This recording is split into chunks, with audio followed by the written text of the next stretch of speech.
Assalamualaikum warahmatullahi wabarakatuh. Kita masuk ke tahapan pengenalan blok di dalam mainboard laptop. Ini sangat penting untuk tahap analisa, sehingga kita betul-betul paham apa yang kita kerjakan, apa yang akan kita kerjakan, dan akan kemana titik-titik pengukuran kita nantinya. Saya akan menggambarkan secara luas. Nanti akan kita jabarkan satu persatu pada saat melakukan analisa. Ya, mana nih?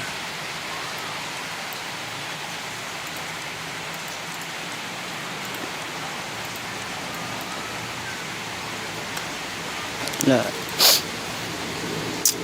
oke.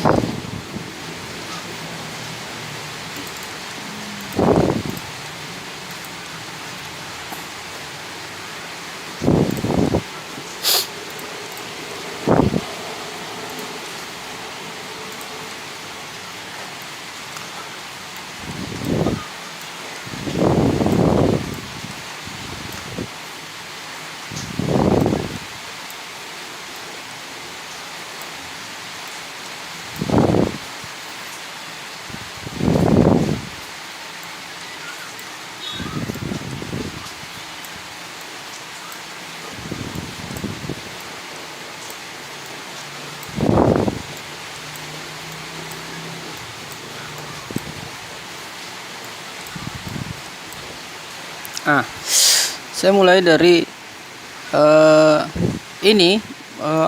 kotak-kotak ini mewakili blok-blok yang ada di dalam mainboard laptop. Jadi kita andaikan ini adalah sebuah mainboard. Nah, di dalam mainboard ini terdiri dari blok-blok power.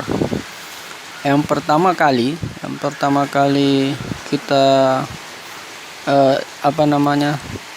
tegangan dialiri adalah bernama blok charger. Ini namanya blok charger, blok CHG. Nah, biasanya orang bilang blok CHG. Nah, ini blok charger. Dari tegangan main power itu maksudnya tegangan inti, tegangan utama, yaitu tegangan 19 volt dari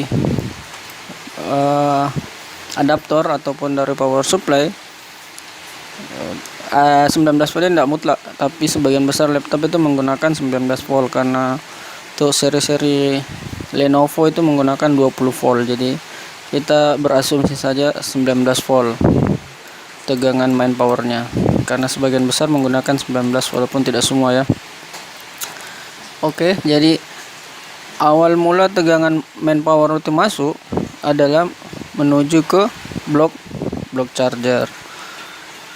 Di blok charger ini tegangan 19 volt itu diolah. Kemudian jika di blok charger ini tidak mengalami kendala, tidak mengalami masalah, maka akan diteruskan tegangan 19 volt itu ke seluruh blok yang ada di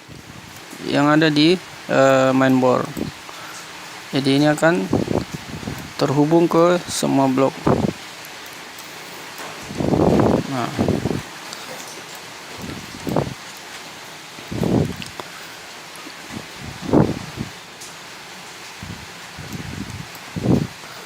setelah blok charger berhasil dilewati oleh tegangan 19 volt ini, maka tegangan 19 volt itu akan mengalir ke semua blok.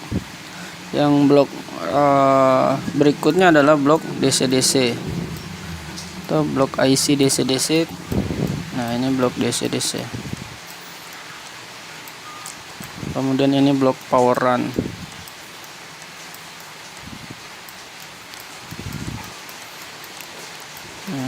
Blok power run. LVDS jelek.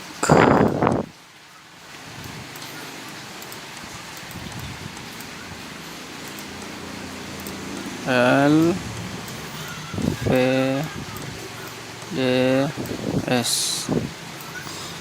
Nah, ini CEO-nya.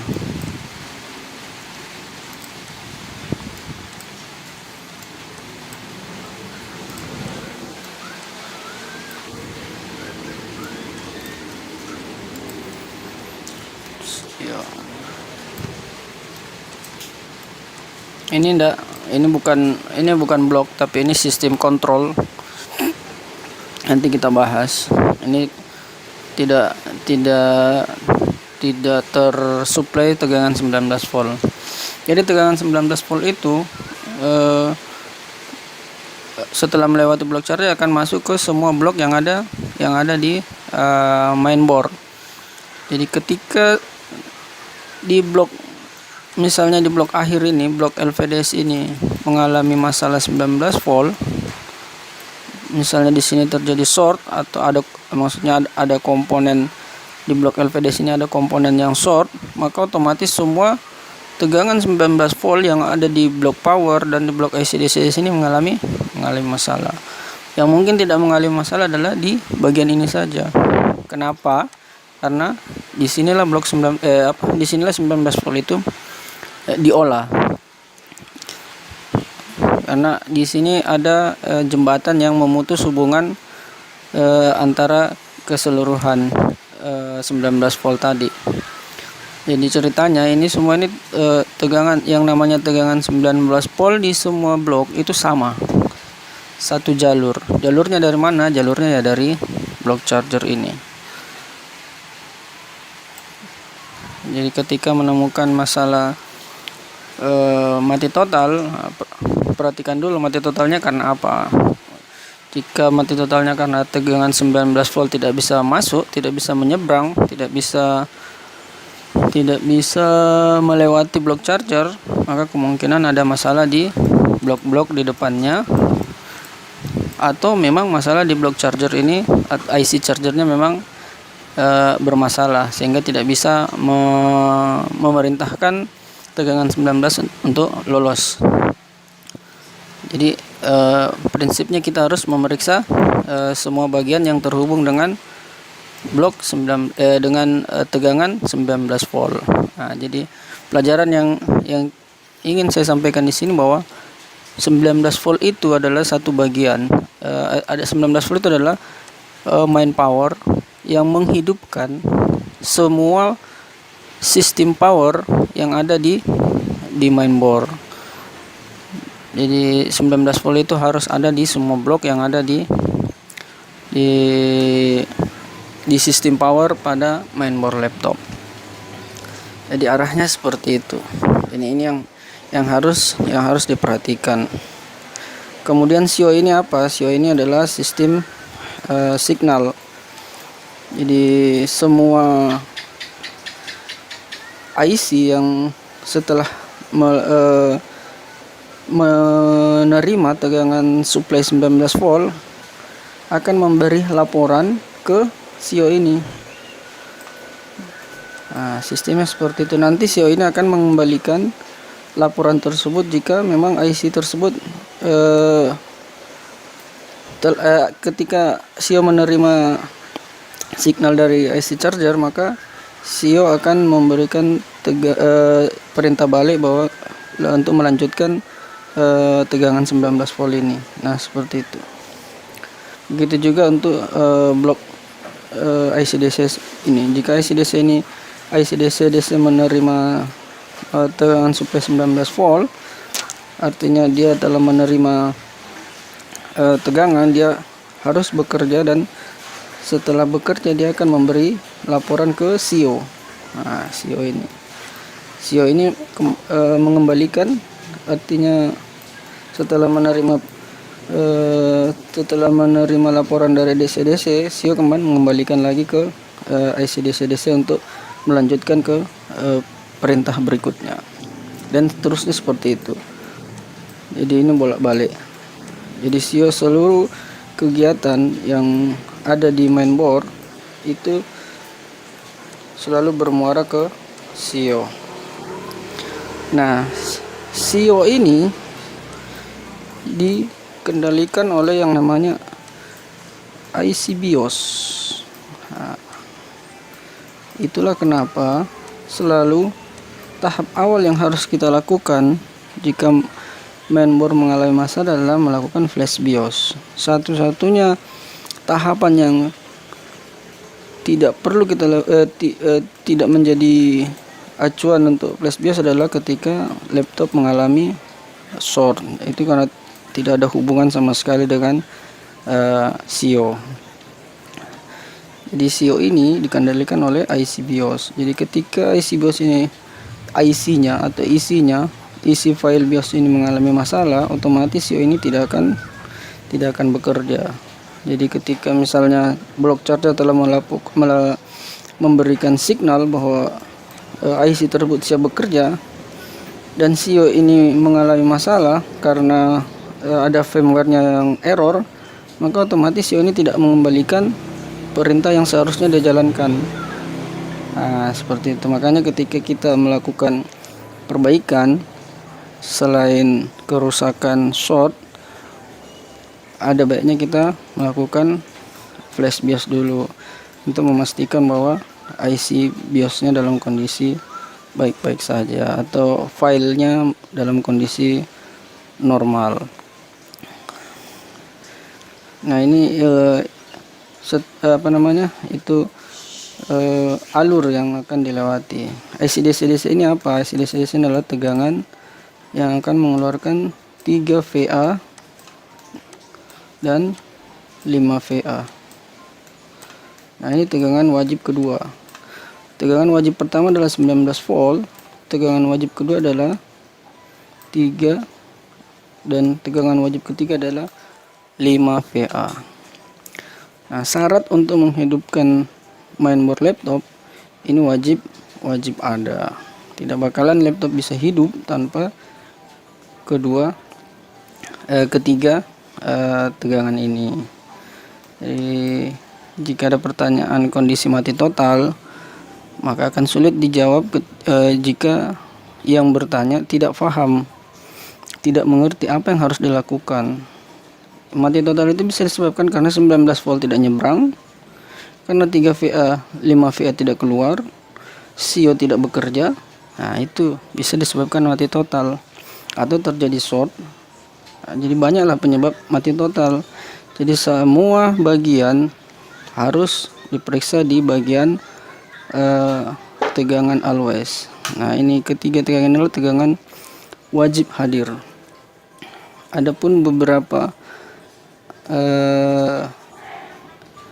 IC yang 3 VA dan 5 VA-nya 5 VA-nya tidak wajib atau 3 VA-nya tidak wajib, tapi tetap akan mengeluarkan tegangan wajibnya dari IC DC-DC ini di bagian jalur lainnya, tapi tetap diproses oleh IC DC-DC.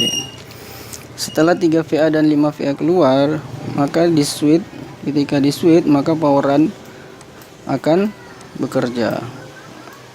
Poweran bekerja itu apa? Poweran itu berupa tegangan 1,5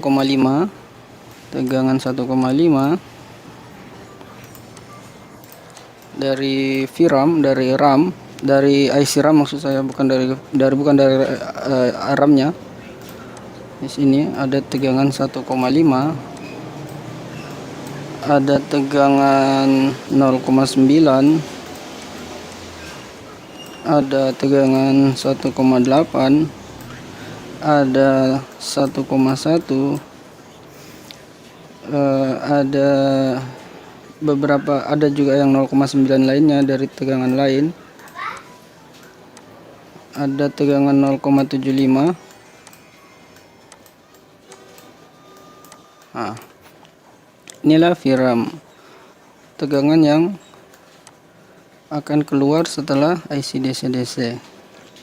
Setelah semua tegangan ini bisa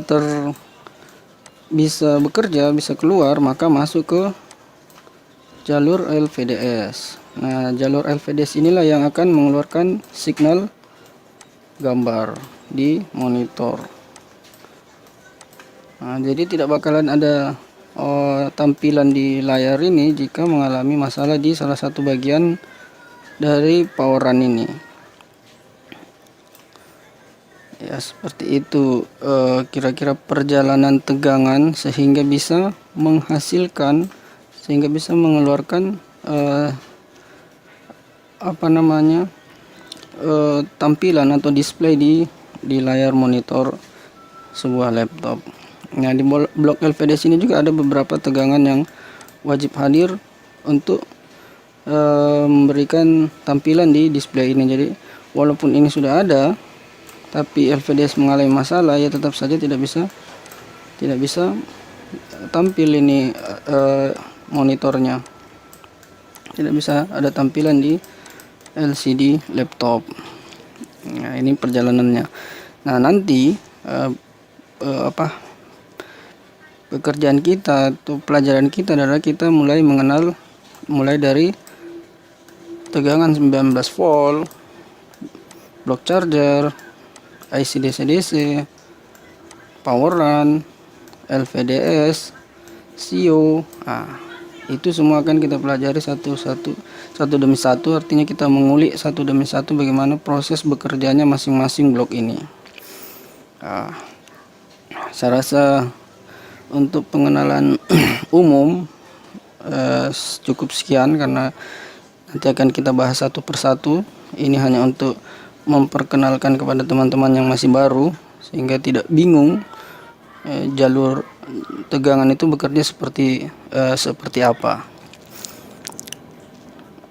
Oke, kita cukupkan dulu. Kita lanjut ke pertemuan berikutnya, yaitu blok charger bersama dengan 19 volt ini. Kita akan mengulik bagaimana 19 volt ini bisa bekerja dan bisa mensuplai semua tegangan power yang ada di mainboard laptop. Oke, terima kasih.